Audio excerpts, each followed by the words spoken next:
All right, you guys. Well, I'm excited. We have Corey, that speaker guy, with us today. I have so many speakers in the group and people that have been podcasting that want to speak and entrepreneurs that are wanting to open themselves up more. So I figured we would bring Corey on to help us get booked on the stage. So hi, Corey.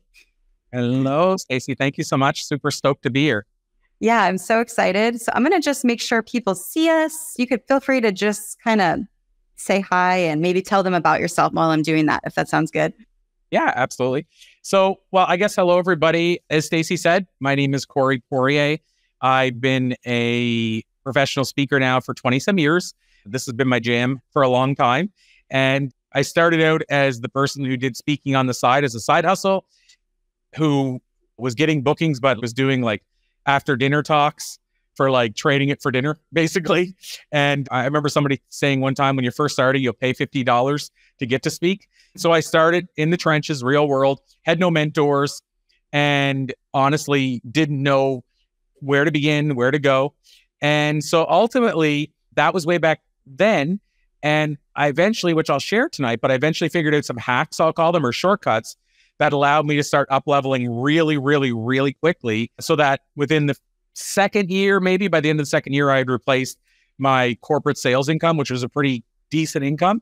So my first year was a struggle when I went full-time. And then the second year I did quite well because I discovered these little hacks that nobody taught me. So one of the things that I was struggled with when I first started was that, again, I had no mentors. And back then, by the way, no Facebook, no LinkedIn, none of those things. So I had really no way to reach a mentor unless I wanted to reach out to somebody who was halfway across the world and pay them enough money to fill an armory.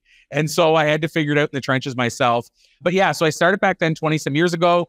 And then basically I jumped into speaking, learned in the trenches, and for 20 some years, put the food on the table solely by speaking at conferences and events. So for the most part, I preferred, and I think it's a preference, paid speaking, where I got basically, by the end, the last full year of gigs I did, I basically got paid 100% before I ever showed up. I like that. So we're talking thousands of dollars in advance. And the reason is because I had the background they could trust. They knew I wasn't going to screw them over for one speaking fee. And so I'd offer them a tiny incentive to pay me early. But basically, I say all this stuff to say I've been there, I've been in the trenches. And since that time, I've done 4 TEDx talks. I'm about to do the 5th one in 7 days. And that's my retirement TEDx talk, by the way. Oh. I founded a company called Blue Talks, where we actually do this. We help people get on stages. Our events run at places like Harvard, MIT, Columbia, Oxford, UCLA, Stanford, and so on. And we really try to help people become the instant expert by getting them the visibility and exposure they need. And we've been doing that for 4.5 years. We've helped 500 and some speakers take our stage. Wow. 400 and some become best-selling authors.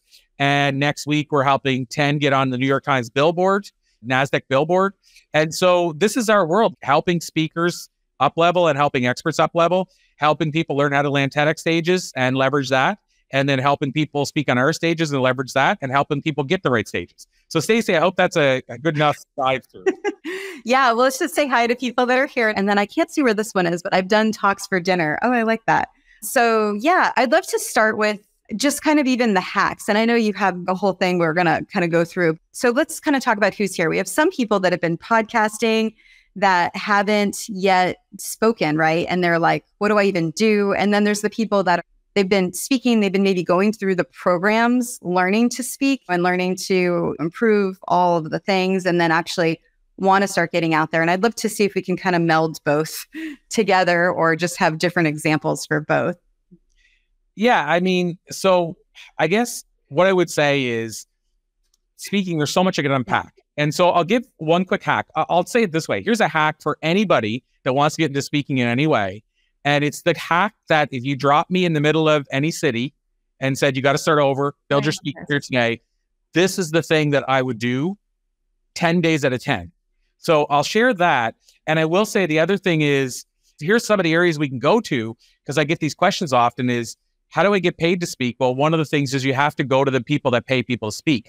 Now, that sounds logical, but what I mean is a lot of times people now are saying, I'm not getting paid to speak, but they're booked on summits. They're booked on social media conferences. They're booked, let's say, nonprofits, ones that don't book paid speakers. And so there are some areas where that's what you're focused on. It's going to take you a long time to get paid. Or even men or women's conferences. But if you go like a women's conference, you'll see like 120 speakers. The top 5 are getting paid. Brene Brown's getting paid. And basically what that comes down to is, are you drawing people there? Are you filling the room? The only 2 choices are to be the name that sells the tickets or sell the crap out of the tickets over and over and over again and be the person that converts so many people that eventually say, well, we'll invite her because we know she's going to convert.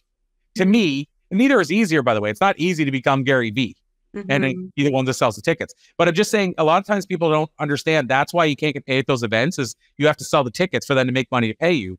So the other, and I didn't mean to go down this path, but I'll just finish the statement. Yeah, this is great. Okay, if you want to get paid, the 2 easiest in my experience, there's 3. Okay. There's educational, which can be paid or non-paid. University, some pay, some don't. So that's 1.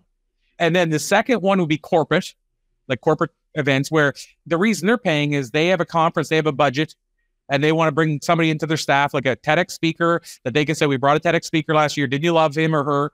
And so they have a budget usually to pay a speaker. And then the third group, which is my favorite, and here's a hack for you, but it's not the one I'm going to share. But here's a hack, is associations. To me, is where the gold's at, which is going to sound strange. So I'm not talking, like I say, corporate usually always pays well. Now, can pay well. Corporate does pay, in other words, they usually pay the check. Like all those things are great. Here's where the problem lies. If you do one corporate talk, the hope and best you could have is they refer you to one other corporate client. Or worst case scenario, they loved your talk, said best speaker we've ever had. Too bad we can never bring the same speaker 2 years in a row. Thank you. Your best client just became your last client. And not your next client. And so that's a long road. And also when you first start, people are going to say, how many gigs have you done? So you have to have done a certain amount. Next thing people are going to say is, we need to see some testimonials. So if you've done one corporate talk and you knocked it out of the park, guess how many testimonials you probably have? 1. Like you could have multiple people from the same conference, but at the end of the day, you still got to put the name. If it was a Subway franchise or Subway head office, it's still going to be like Bob at Subway's event, Jim at Subway's event, Lisa, franchise owner, might even be the CEO of Subway, but it's still one testimonial from one company. So here's why I say associations are where it's at. And by the way, this gives me a segue, which I didn't plan, to the hack. So like the hack of if I was dropped in the city. So the reason associations are good is first, and I should clarify, association would be any time a person pays a membership to be a part of a thing, they call them association. So i.e. a home builders association. Funeral service association, which sounds crazy, but I built a niche there for a while. A plumbers association, doesn't matter. But these associations, and you can find this stuff out because you can go on their website and see this. But if they pay $1,000 to be in that room, like a yearly $1,000 for personal development, then that means they have a budget because they might have 100 people and paid $1,000. So that means they've raised $100,000 in their membership fees. They now have to allocate some of that to training and the speaker and what have you. So first of all, they have a budget when people don't think they do. But secondly, and here's the bigger one, usually, let's say a home builders association, you go deliver this killer talk, 100 home builders in the room. Usually 80 of those home builders, depending on the conference, could have their own home building outfit. So for example, you could go like the Home Builders Association of Atlanta, and in the room, there could be the Georgia Home Builders Group, or it could be John Smith Home Building. And so you could have all these separate people in the room. And here's the key thing, that could all potentially hire you to speak.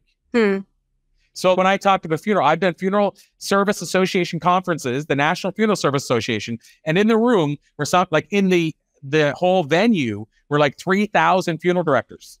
Each one runs their own funeral home, and some of them have 100 employees. So maybe they could hire you and pay you to speak at their event. So the reason the home associations are great is you have multiple clients in the room instead of a corporate where you only have employees who can't hire you. But second, and I just have to add this one thing. The second reason it's so powerful is because when you hand out your evaluation form, which by the way, this is going to tie into the hack I'm going to give you, on that evaluation form, one of the questions is, can we use your comments in conjunction with our marketing? Well, guess what happens? If I do an event where I have 100 different owners of companies in the room that have different names, whenever they say, yes, you can use our comments, and then it asks for their name and company name, it says John Smith at John Smith Home Building, and the next one says Home Builders Are Us. Guess what? 80 people filled out your form because 100 loved your talk, and 80 said that on the form and said you could use that, that means you would have 80 testimonials for your website from one talk, your first talk ever. This is insane. This is so good because you're basically showing us how to really just multiply our time in so many different ways by what we're doing. Oh, good. You got such great information. Thank you, Stacey and Corey. And then I had a question. There's something here, but I had a question. Let me think about in terms of home builder. Let's just talk about that. So I'm excited about that because I have a construction background too, where I staffed in the construction industry. So that's really exciting. But if someone doesn't have any construction background, what would be something they would do at an industry like that or an association like that? That's a great question because I don't have that background. And I picked one of those because of the fact that I've done, my friend here is here, Elizabeth Hamilton. So I don't have that background. Now, interestingly enough, my father, grandfather, and all my uncles are carpenters. My grandfather said after the first few times I worked with them, this is not for you. And so for me, I don't have the background that you even have. And so, by the way, one of the things I could do, and in my stories, though, is I can weave in what I just shared with you. Oh, right. Home builders find that funny, right? Because you and they're like, I mean, that's an example of something that get laughs at the beginning of your talk. And that's different because that's constructing your talk and what you say to kick it off and bring people in. But to answer your bigger question is, what would you speak at? And so, for example, with me, I just listed 4 or 5 different ones. Mostly I'm listing ones I spoke at. So funeral directors. So let's look at it this way. Home builders and funeral directors associations.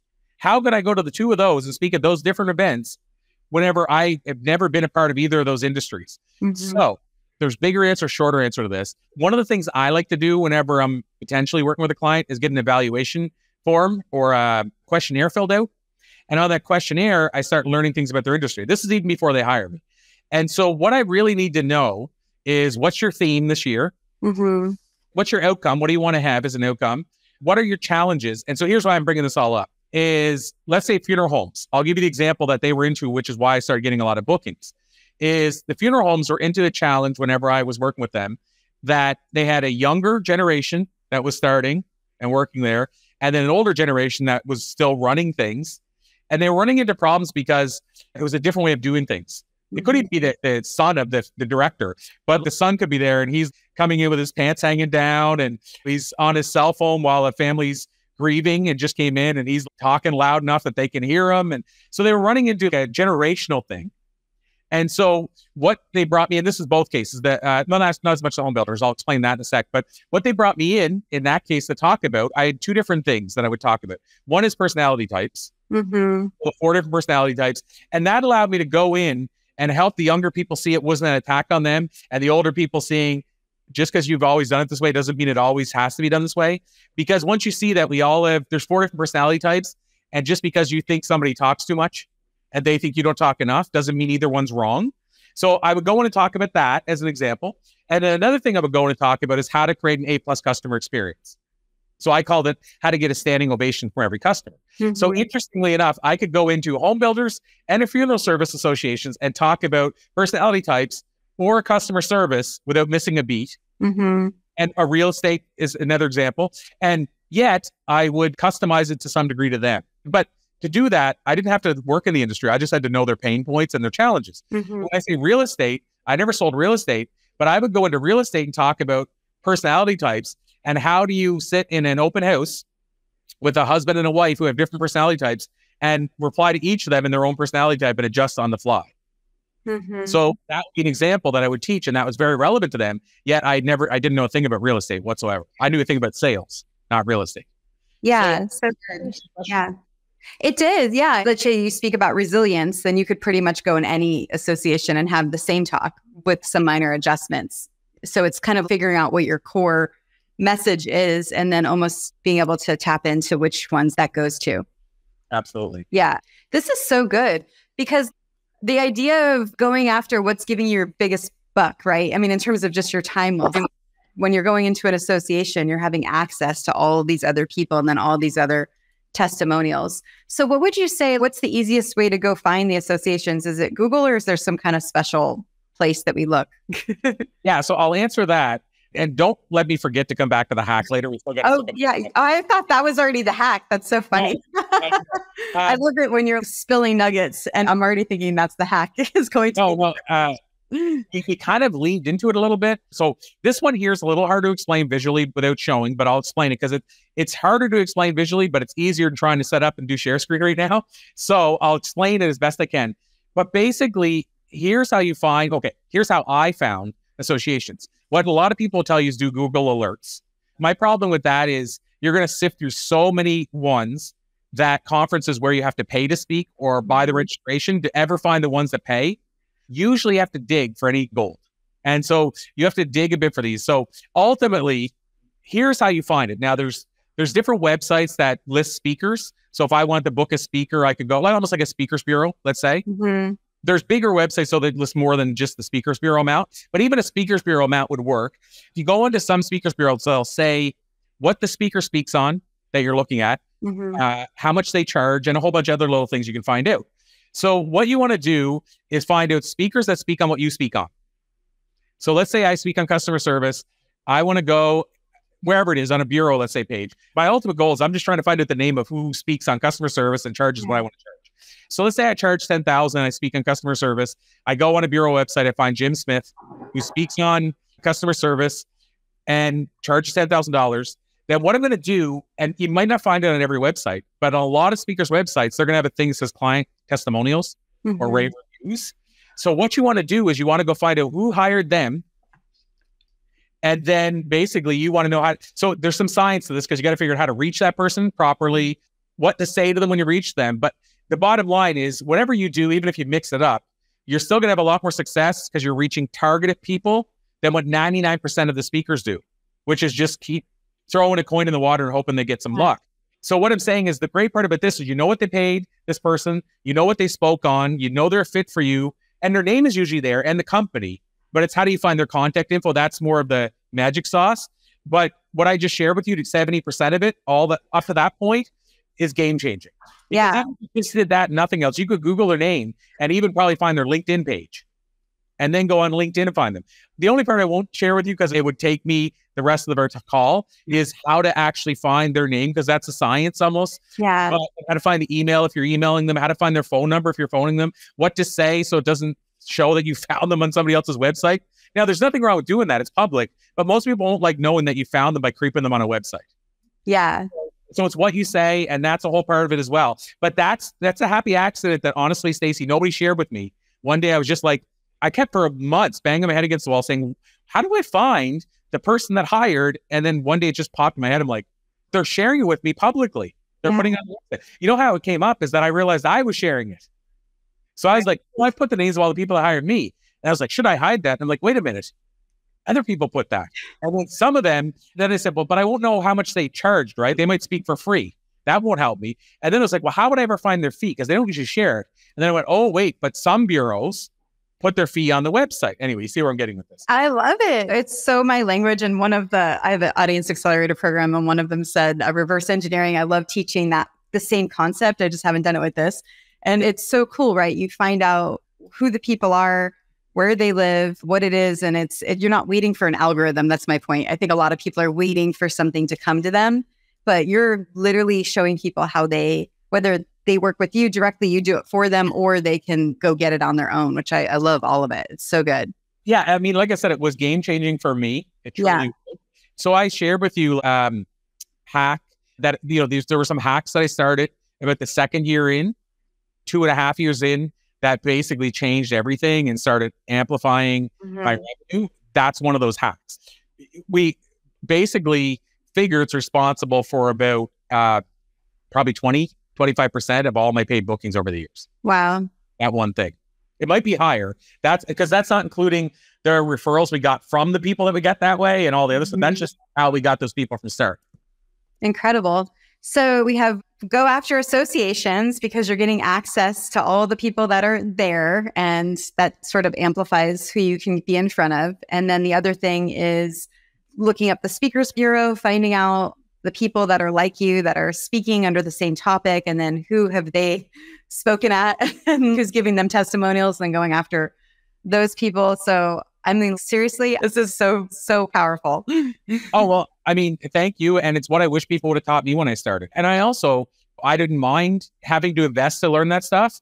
And I always feel it's either you're investing time or money. You're either going in the trenches and doing it yourself, or you're investing with somebody else.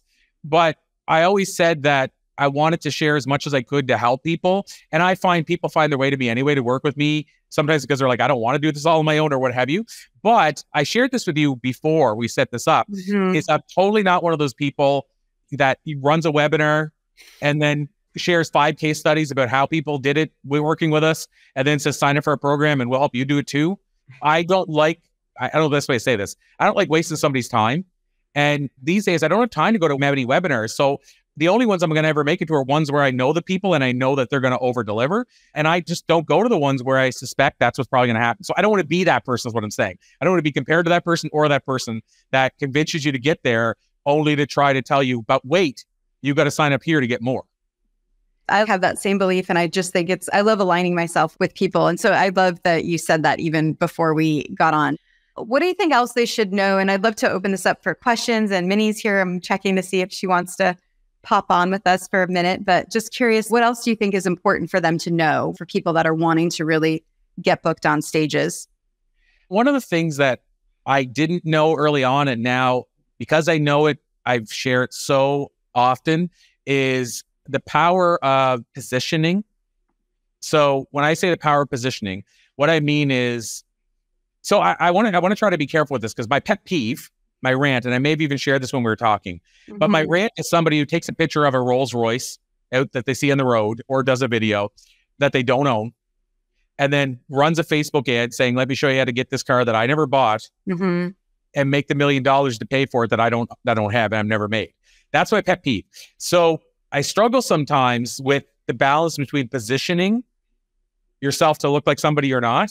So it's almost like a superpower. I feel like I'm scared to share sometimes because if people, let's be honest, we can position ourselves to look like we have 70 employees by having a freelance person, having a network that has freelancers and just have different ones that juggle through who answers the call. You go, my God, they're massive.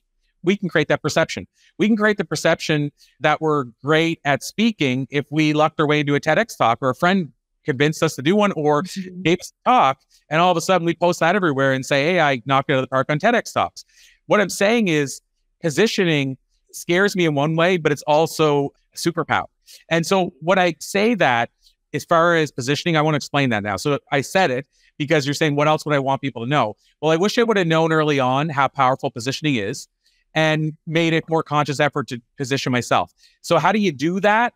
An example. So I'll give you a quick example. Another one that's a nugget that I wish I would have known was possible. And by the way, it wasn't even possible when I started. It is for you, everybody listening now. So another thing is, if you want to position yourself as the expert, so let's include speaker, a powerful way to do that is to have an as seen on banner. So they've done studies to show an as seen on banner increase your credibility by up to 70%. And if you doubt that, think about Tony Robbins, Lisa Nichols, Jack Canfield. If you know who I'm talking about, think about the fact that they could put anything they want on their website. They've studied this stuff for 50 years, in Jack's case, perhaps, and they choose to have an SEO banner at the top. All of them. True. And over again, they have an SEO banner. Do you think all of these influencers are wrong? They know something that you don't necessarily know. So my point is, as seen on banners work, just like remember the TV, as seen on TV back in the day, they work, and that's why they keep being used. So here's the cool part, Stacey. Even if you're starting to do media now you could have your own podcast. And by the way, I don't want to go down this path because it's a podcast tip, but I'll just say it's very easy to get other podcasts interviews if you have a podcast because you do what we call a podcast swap. Hey, I'll bring you on my show, you bring me on yours. But what I'm saying is, if you do that route, or if you go to, there's lots of services now that you can get for free, like radioguestlist.com, where you can list yourself as an expert for, I think, $8. And then for free, you can get their newsletter every few days saying all these podcasters looking for guests. The takeaway from this is get yourself on 10 podcasts. Even if I've never heard of the name, I don't care. Get yourself on 10 podcasts, ask for their logos, which they're going to be more than happy to do, especially if they're smaller shows. And then now you have an as seen on banner. It costs you $50. If you do one a day, if you go like radio guests, let's say think shares it daily, but let's say they do 5 shows a day looking for guests. So I'm sure you can land 1 out of 5. So you land 1 out of 5, you do that for 10 business days. You now have 10 logos to put on your banner on your website as seen on. And then what the cool part is as you get on bigger shows, you just switch out the smaller one for a bigger one. Eventually your banner looks like Forbes, Entrepreneur, what have you, but when I started, you didn't have that choice. It was either all in or nothing. I had to go for the big name. So I didn't have a banner for years. But now somebody can have an SC on a banner, cost them no dollars, no cents. If they don't know how to design, they can go to Upwork or Fiverr and get one for $20 design with the 10 logos they just got sent to them directly from the podcaster whose interview they just did.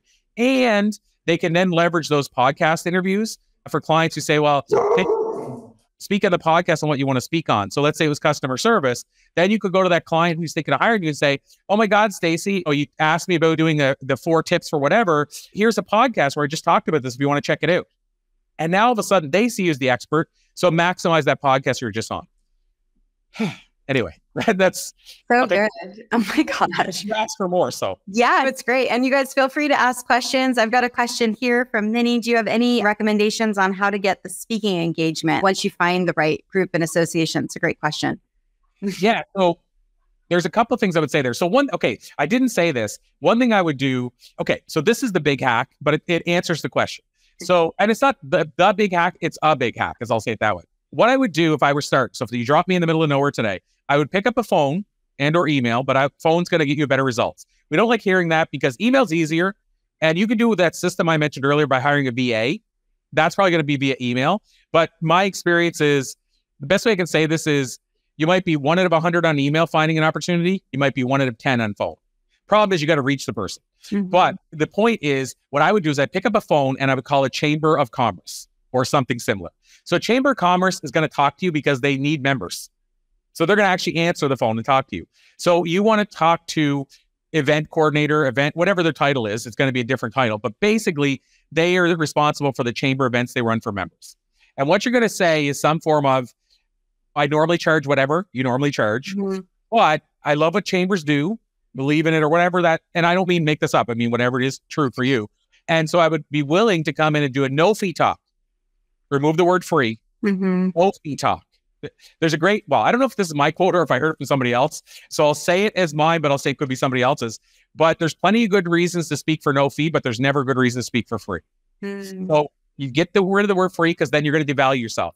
Also, people ask me what they should charge. I say either nothing or $1,000. And the reason for that is if you're under 1,000, it's considered an honorarium. Now, I've got to make it clear. I'm not saying don't take a talk that you do for no fee. I'm also not saying don't take a talk where you charge $100 if it's the right audience. I would do a talk for free if it's going to get me in front of the right audience. What I'm saying is if you want to start charging and you're asking where should I start, besides the ones that you want to do, if it's one that you don't necessarily want to do or it doesn't matter if you do it, $1,000 is where you start. But go to the chamber and say, I normally charge $3,000, whatever the number is, but I'm willing to come in and do a no fee talk. And all I want in return is a testimonial if you like my talk. And I want to be able to hand out my evaluation forms. The key is the evaluation forms. And there's now a thing called Talkadot you can use to do this digitally. I'm still old school, so I still do print it. But basically, you bring your printed evaluation forms, you get permission to do this, you hand them out, and ideally, you're there before everybody else. You put them on the seats or under the seat. And then at the end of your talk, you say, hey, I want to ask one favor. The only favor I want to ask today, because if I don't know, I don't grow, and you're also helping the next group, can you take 3 to 5 minutes to fill out my evaluation form that I left there? It'll take you 3 to 5 or less. And what I'm going to do in return is if you write your email address on the form and put book, I'm going to send you a free digital copy of my book. And so what I found, that takes me from about 80 to 85% to 95 to 98%, fill them out. And then the reason for this is you're always going to get the best response when you're in the moment, on the spot. Secondly, I go to events and they say, we're going to do it via app. And I'll say, let me know how that works. Because my experience is they get about 5% back. I get 95%. I'll show them that. They're like, okay, next year using the printed ones. But the point is you want to get them filled out. And here's the part I can't go and do in a short call is what's on that form.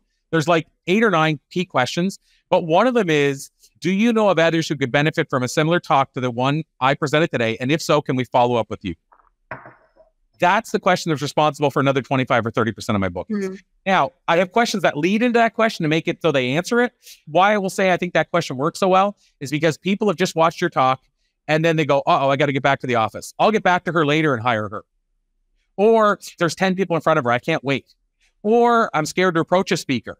But when you have that form and it says optional under name, that's intentional. Almost everybody fills their name out anyway. And then if they don't, but they put, you can reach out to me, they'll not put their name and then they'll put Stacey.Lauren at. So I still know what their name is. Yeah. But Make you feel more comfortable, do it. And what I found is if I deliver a killer talk out of 100 people, I might get 3 people that'll come up, say, here's my card, reach out, we might hire you. I might get 30 responses on those forums. People even start thinking, oh, my cousin works at an association. Maybe they could hire you. Or, oh, that's right, I'm a part of Red Cross. We pay the speakers. And so then I have 30. And then to finish this off, I would say, then I got to go and qualify and see who's really a client and all that. By the time I'm done, I might have 5 real clients and 3 might pay me to speak. I'm just talking out loud. But all I get that is 1 chamber talk. And then here's the great part. Then I go to those 3 events and I hand out evaluation forms again. And then I build a reverse pyramid like a network marketing thing, but it's not a team. The other thing I would do is if you're going to do that, you need video. The number 1 reason people hire speakers is they've seen them themselves. Number 3 is that they've been referred. Number 2 is a video, which is basically they've seen them themselves. It's just they saw them in a video. So you need video. So here's the cool thing. In today's world, grab 2 of these iPhone 15s or whatever one you're using. Mostly have 4K cameras now. Get your friend to film you on 2 different angles on tripods. And you got high quality footage as well.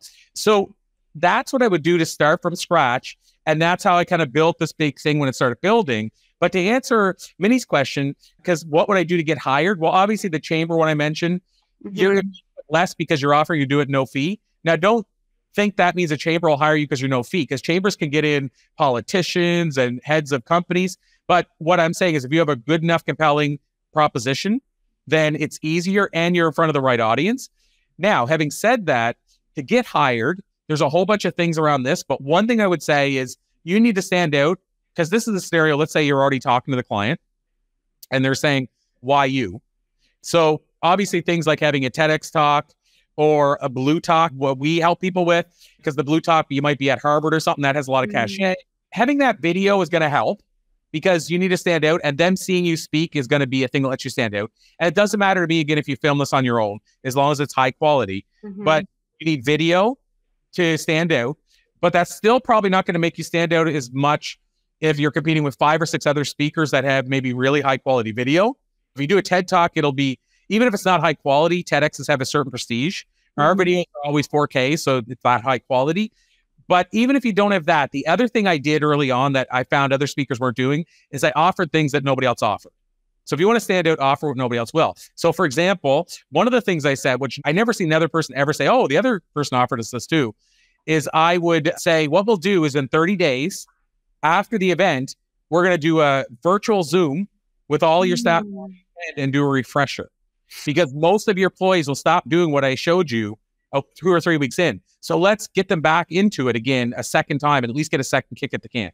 And so I'm going to do that at no extra cost. It takes me 45 minutes. It's virtual. I don't have to leave my home or office or wherever you work. So that's one thing. And another thing I used to do often was I would offer them takeaways, like stuff you can do for free, like a free copy of my digital book to all your attendees. Another thing I often did was, a big thing you're going to get is, why would I pay you insert number here, $5,000 for 45 minutes of your time? Why would I pay you $25,000? Why would I pay Tony Robbins $1.1 million to do a 45-minute talk? And there's various ways you can answer that. One, why you do it with Tony Robbins is he's going to sell 5 million tickets for your event. Like $5 million worth of tickets. I mean, not 5 million tickets. But that's why you, like Gary Vee. Why does Gary Vee get paid $120,000? Because he makes that, either makes it back in money or the credibility as a company. One of the two. That's why Walmart hires Cindy Crawford to speak. It's because they want to be, their staff say, we met Cindy Crawford. Either it's that kind of value or it's the other side, which is that, well, the other option is they need your topic desperately. I had an association that said we never pay speakers. And I said, sorry, well, I don't speak for free. And we're at a stalemate, I guess. And why they still paid me. And I was the only other speaker beside like John C. Maxwell and 2 other speakers when I was just early on. It's because I had a topic that their and I knew this, their association members had voted most they needed to hear over everything else. Wow. But anyway, back to that point, the one other thing that I did is people would say, well, I'm paying you, I'll just throw a number, $5,000 for 45 minutes. And I would say, no, you're not paying me $5,000 for 45 minutes at all. I'll do the talk for free. And I'll let them go. What do you mean you'll do it for free? Yeah, if you can find a way to get me there without any travel, any spent time, and not doing it virtually, because of course that will be their answer. We'll do it virtually.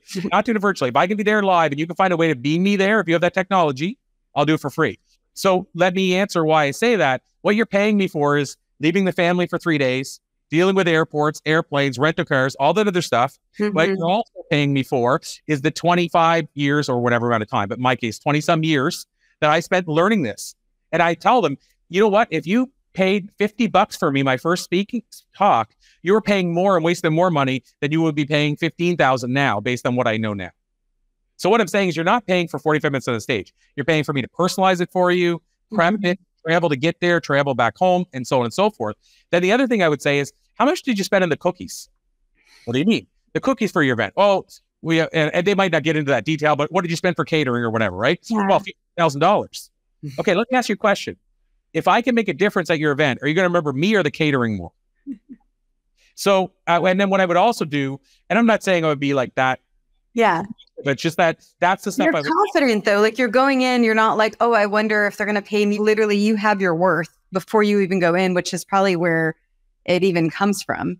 I hope so. And then the other thing a person can do if they want one more tip around that, and it's an easier one than what I just said, how much you pay for the cookies, because that might not go well depending on the type of personality you're dealing with. I would say the other one, like you're not paying me for that, you're paying me for all the other things. But the cookies one, I only say it to people that I know I can say it. Yeah. I can read that situation usually. The other thing you can say though is, let me ask you this, and you want to know this anyway. How many attendees do you have? Oh, 1,000. Okay. And my fee, I'm just talking out loud. My fee is $1,000. Let's say it's one of your early talks. So really, if we crunch the numbers, that's $1 per person. So let me ask you, it's once a year and you're bringing me in because you think I can make a difference. Do you feel that's worth $1 a person for your staff? It's like, basically, would you buy a coffee for your staff once a year if it would make them more productive? So to answer Minnie's question, those are the things I would delve into, plus also offering those things I mentioned to try to allow me to stand out from other speakers. Mm-hmm. And when you're getting their pain points ahead of time, it's just you looking online, right? In terms of seeing what that association or that organization is struggling with. So it depends on how the reach would happen, right? Sometimes people find me online. Some people find me through a bureau. Some people are referred from another client. Some people vote for speakers they've seen in the past. Some people, I did reach out, like I said, outreach. So it depends on scenario. But for the most part, it's kind of a little different. So what happens is 90% of the time, until there's an opportunity there, it doesn't go anywhere. So in other words, if they don't have an event coming up, if they're not looking, they don't have a budget, they don't like the idea of hiring a speaker, all those things, it's probably not going to go anywhere. So by the time I'm finding out their pain points, I already know they're hiring a speaker. The only question is whether or not it's me or not. And by the way, there's a lot of times they don't think I need to know the pain points as much as I do to deliver a great talk for them. So sometimes they might say, we want to hire you. We know you speak in customer service. 3 people on our staff recommended you. And then I'll say, that's great, but I'd like to send a questionnaire because I want to make sure I'm hitting all your pain points. And I might not say pain points. I'm hitting all the things you want to make sure you accomplish. What gets really, I don't want to go down this rabbit hole off or really too far, but what really gets fascinating is whenever a meeting planner has an agenda that's completely different than all of their staff. And that's where it gets tricky because you have to make a judgment call of how are you going to deal with that. For example, they could be downsizing and firing people left and right. And so the employees want security and they want to know that there's a comfort here and we're going to be around tomorrow. And they might say, we want them to know that they need to continue to produce more. That's 2 different agendas. And so then it depends on the meeting planner's personality. But I think it's important to bring it up to them. Like, I just want to let you know, you did a questionnaire, you said this, they did a questionnaire, they said this. I'm okay with taking either approach, but I need to know, is this really the approach you want me to take? Because I think they're going to be unhappy with me and you. Because there's most times the meeting planners have, like the CEOs, and this is another thing that people get lost on. CEOs very rarely ever hire the speaker. That makes it hard because when I was in sales selling photocopiers, our thought was always, I need to get to the CEO because they make the decision and they can kibosh any decision. Most cases with a speaker, unless it's a celebrity speaker, if you get to the CEO, they're going to be so pissed off that you found your way there, they're not going to hire you anyway. And I've had people come to me and say, oh, I was told not to go to HR conferences. They don't hire speakers. And I say, well, I guess I better throw my career in the garbage then, because 20 years says they do. Wow. Like, my point is they have people in certain positions, and if they're looking through 10 speakers, the CEO does not have time to look through 10 speakers on customer service when they're managing maybe 8 different departments that don't even affect customer service. So that was, again, a way to say that the meeting planner, at the end of the day, you have to understand that her goal is to look like the hero. So if you notice a big discrepancy in what she wants and what the staff wants, and you can help her show that to the CEO, you become the hero. So that's another way you can stand out. But to answer your, again, you see, I go further into it than I have to. To answer your direct question, typically speaking, the pain points, usually I'm finding those out once I'm either engaged or hired, or it's down to me and 5 other speakers. But I'm not finding them before I reach out to them. Gotcha. Because often they're not on the website. If you think of it this way, how many companies are, let's say, on the verge of bankruptcy or downsizing that put on their website, we're downsizing. Mm-hmm. Usually something they're hiding. And so they don't want people to know on the outside. And sometimes you even have to sign an agreement, a non-disclosure agreement, saying you won't say what their pain points are. So usually it's hard to find those elsewhere, unless you're talking pain points like if I spoke for, let's say, AT&T, and their competitor wants to know what I delivered there, mm-hmm. they might say, we'd like to hire you for customer service because they've seen that I deliver one for their competitor. A pain point is they want to be doing as good as their competitor. But yeah, most pain points, you got to get that directly from them. So I speak up and say, if I'm really going to knock it out of the park for you, I got to get at least a feel for what's going on in the company. And Angela just asked, how is the survey of the attendees done ahead of time to know what they want or need versus the meeting planner's agenda? Yeah, so that's a different survey than the evaluation form I mentioned. The evaluation form is what I hand out at an event. And again, that might not even be employees. So in this case, for the most part, we're talking corporate, because associations have agendas too, but it's a little harder because you look at home builders, it could be like 50 carpenters that all have their own different agenda. Like, it's harder to rein that in. But like corporate is where I really am focused on pain points to a large degree. When you come to like association, usually it's the industry pain points, and that stuff you can find from a firm. In other words, subsidized housing has changed. So that's going to change how home builders build or whatever. That stuff you can figure out beforehand. But as far as the survey of attendees, what I typically do is if I'm working with a corporate company and I'm working with the meeting planner, I'll explain to them why I want the forms done and how I feel it can help me personalize more for them and also make us both the hero to the CEO or what have you. So what I'll say is, can I get either, it depends how many employees, but if you have 50, can I get a sampling of that? Or can you send it out to all of them and let's see who fills it out? And basically we send it out digitally. So I send it to them as an attachment. Now, it can be done that you can fill it out online, but I'm just saying old school, we would do it. I would send it as an attachment. They'd send to that person. That person, it's a Word document. So they would just answer their questions in Word, send it back, and they'd send all the answers back to me. That's typically how we do it. So the meeting planner, I would get them to obviously fill one out. And then if it's a big company and let's say 1,000 people are going to be at the event or 3,000, then if we can get 20 answers, it's probably going to be, Nielsen ratings whenever they study 100 households to see what 1 million is doing. Same idea. If we get a sampling of 20 and 18 say I'm sick of them firing people, that's probably an issue. Hopefully I answered the question, but I actually work with the client to get them to send out a survey. Yeah. And Minnie asked, perfect question, Minnie. Can he tell us about his organization? What does he offer? What is his success rate? Wow. So, okay. So it's funny because as Stacey, you and I talked about, we do different things. So it's like, I'll tell you about it, but it's one of those things where I can't just say one thin line. But based on what we're talking about today, here's essentially in a nutshell what we do. So we help people land branded talks like a TEDx talk. And on that side, our success ratio is really, really, really high. So when I say really high, just to put a number on it, since January, so now we're to what, April? Since January, I think we're at 29 people that we've helped land TEDx talk now. In fact, the one I deliver next week, we pitched one of our clients, and then so I get to know the organizers. There's a whole science behind this too, but I get to know the organizer, but the organizer said, well, we want her, but we want you too. And I wasn't applying. I was supposed to be hired, and I did my fourth one by accident. I was helping somebody else fill theirs out, but using me as the example. They said, well, you might as well submit. You've done all the work. I said, no, I do this all the time. I'm retired at 3. That's it. And then I pressed submit. They convinced me as a good friend. And then I got a message 3 weeks later and said, good news. So I was like, oh, crap. I don't want to stop at 4. 4 is not my number, 5 or 3. And so I wasn't planning to do this one right away, but I submitted for a client. And then they said, hey, we want you to do one too. So I say that to say on the TEDx side, you reverse engineered, as you hit the nail on the head earlier. We reverse engineered that whole system. Again, I've done 5. I've only ever applied for, I think, 6. And so our students, a lot of our clients landed on the first try, which is results not typical. I have to say that, but we have a lot that landed on their first try. People sometimes that come to us and tried 30 times. And the reason is because, and I won't go to all the things we do, but I'll just say one example is we're going to the organizer. Now, most people don't even know how to find the organizer. We're going to the organizer. I'm building a relationship with them. I'm saying the right things, all that kind of stuff. As she would say, this Kira is her first name. The person we just helped land one, she'd never seen the application and never heard the person's name until I said, you're it. Wow, that's incredible. That's not normal. I've never heard of that. I've never heard of that. That's not normal. Yeah. We have another one recently, and they unfortunately didn't follow through. His name was Lawrence, and he said, Corey, give them my cell number and I'll talk to them about it. So they were going to bypass the application and be on the phone with him, but he never answered his freaking phone ever. And then he'd message it. They never called me, and it just got tiring. But my point is that I've never heard that before, and I've never seen this before. The one that I'm speaking at, there's only 6 speakers, and they're so chill. I love it. It's not good for somebody who wants more support probably, but I love it. But anyway, yeah, they didn't do it the normal way, but it was a outreach I did, and I got her book, and yeah, anyway, long story short, success ratio on that is pretty high because, again, we figured out the process, essentially.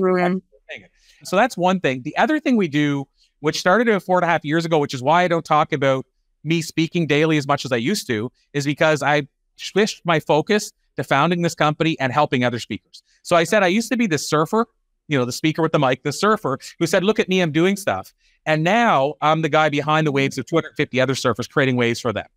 So the wave maker. And so do that, I finally realized I can't do both. I can't be out speaking on the road and also running Blue Talks. So we launched this thing called Blue Talks, BLU, which stands for Business Life Universe, which I've said, basically, if you want to know what it's like if Ted and Chicken Soup for the Soul went off and got married, on the honeymoon had a baby, we'd be the baby. And so what that really means is Business Life Universe, we're a mix between the idea that can change the world, the idea we're sharing, the business message that can change everybody's life, the life story we all need to hear, and the spiritual message that isn't shared on many stages. So you could also mix in Mind Valley and Goalcast as well. And so, but what we do, so that's what Blue Talks is. But what we do and why I started is when I started, I had no mentors. I told you guys I struggled with how to get paid. So what I did was I wanted to launch a platform that would allow me to change that. And so what I wanted to do is launch a platform where we could focus on the speakers and experts first and the audience second. That's counter. TEDx focuses on the audience. Mind Valley focuses on the audience. There's nothing wrong with it, but on TEDx, your name goes on there, but your website doesn't go on there. Nobody knows how to reach you. It's focused on the audience, and it's great because that's part of their motto and their brand. But for us, we wanted to focus on the experts. So there's a great customer service book called The Customer Comes Second. It's everything we think, but the idea behind it is if you take care of the employees, they'll take care of the customers better than you could anyway. And so our thing is let's take care of the experts and they'll take care of the message. And so what we do in essence is we're basically providing the stage. We're providing the anthology book series. I got a bunch over there, the podcast platform, and the virtual stage. So live stage in person and virtual stage. We're providing those 4 platforms that feature you. And so we'll run events. The next one we have coming up next week is at Columbia University. One after that is at University of Miami. One after that is at MIT. After that, we're at Oxford, Cambridge. And so basically we do everything. It's done for you. So you show up to speak. We have a guy named Tyler now who films all the talks. He works with HBO, just to give you an idea of the level. So you show up to speak. You just have to have your talk ready. We run the event. We do everything. Audience in front of you. So it's not just you and speakers. It's an audience in front of you, real event. We run the event. We film it. We then broadcast it on platforms like Apple TV, Roku, Amazon, Google Play, United Airlines, C-Suite Network, Connect TV out of Hollywood, AM FM 247 syndicated radio, which is 22 FM stations, 2 million listeners. And so basically, yes, we're focused on getting you in front of people like TEDx, but we're also focused on branding you as the expert in your industry. So to explain what I mean by that is somebody works with us for 4 months. It's not abnormal for them to have a video of them speaking at MIT on their website, as seen on all those things we talked about, the big ones. Flyer saying they co-wrote a book with Joe Vitale, and then a flyer virtually showing they share the bill with Les Brown and Lisa Nichols. What I would say is, imagine your website after 4 months. Took me 15 years to get that. Imagine your website after 4 months looking like that. And I describe it like when an actor wins an Oscar, what happens? They get more clients, paid more sought after. What we're trying to do is make you the Oscar winner of the expert industry. Now, I have to clarify, we don't make you the expert. We don't manufacture that. We don't make you look like you're better at what you do. You bring that stuff, your special sauce. But what we can do is help you become the expert so that when I go to your website versus somebody else, I go, Stacey's my person. Look at all the stuff she's done. Wow, she spoke at MIT. Wow, co-authored a book with Joe Vitale. And just to finish that off, our books are always, the foreword's always written by a big name thought leader. So I brought up Joe because he's been one. Ken Honda from Mind Valley has been one. James Redfield, who wrote Celestine, Marie Diamond from The Secret, and yay, exciting, the late Bob Proctor is our next one. So the late Bob Proctor, I interviewed Bob before his passing and got permission from his widow and his son to turn it into a foreword for the next book. So it's like a once-in-a-lifetime legacy book. But yeah, so that's what we do with Blue Talks, but ultimately we're helping you with the platforms. Also, at the end of our Blue Talks live talks, it'll say to find out Stacey's 3 tips for writing great books, go here. And then the idea there is we're directing people to build your email list. So the cool part is on the video, and actually you're now the expert. You can actually leverage that to drive traffic. And then as if that weren't enough, the last thing that we're doing, not the last thing, the one other thing we do is a thing called the Blue Talks Experts Bureau. And to say that quickly, that's a mix between Speakers Bureau and a PR firm on steroids. Basically hired multiple VAs, virtual assistants, and they outreach to find opportunities. Media, Fox, ABC, NBC. Well, the newest thing we started doing now is pitching people to 100 producers. And we're talking like Good Morning America, The View, what have you.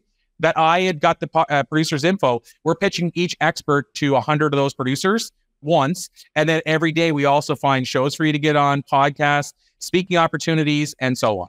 So the Blue Talks, we get you on the platforms. The Bureau, we actually help you get other platforms beyond ours and start building your business. Wow, that's incredible. Oh my God. I know Minnie just said, wowza.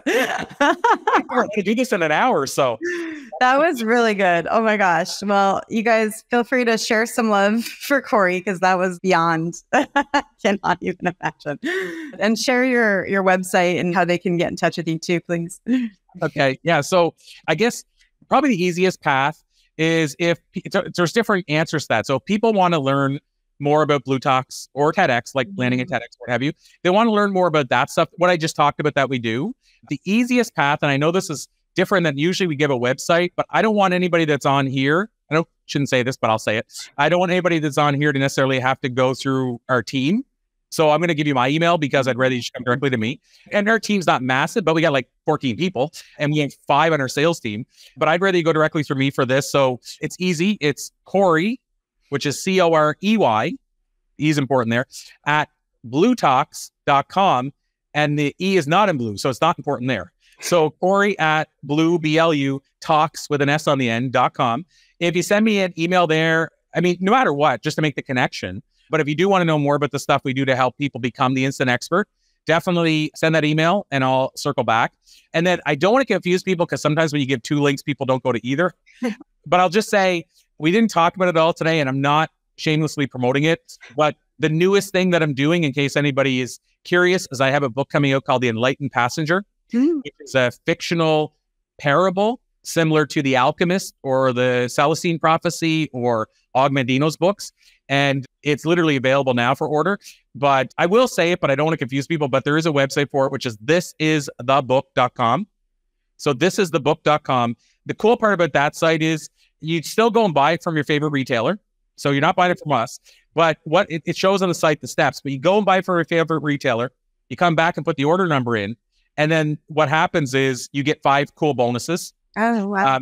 But if you don't do that way, you just go buy it off Amazon, you don't get the bonuses. To me, either way, it doesn't change my sales. I don't get more money, but it's just that it's one place. And like I said, it allows you to get some bonuses. So either send me an email at Corey@bluetalks.com or go to thisisthebook.com and find out more about the Enlightened Passenger. Thank you so much for doing this with us. I really appreciate it. There's so many people that are just aching to get out there and get their voice out there. And I feel like you gave us an immediate path to move forward. Well, thank you. And I apologize in reverse for how quickly I had to speak to get all that to you guys, but just know it's from the heart. I wanted to get more in. I could have spoke slower and only shared 1 hack for the whole hour, but it's important to me because I wish I had these things when I started. So I wanted to share them. And like I say, sometimes it means I have to ramp it up a bit. It's incredible. Yeah, thank you. And thank you guys for coming. Good to see you all. And yeah, thank you. Appreciate it. And do the thing. Don't wait for opportunity. Create it. Absolutely. Hope to hear from you. And thanks so much, Stacey. And thanks, everybody. Truly appreciate it.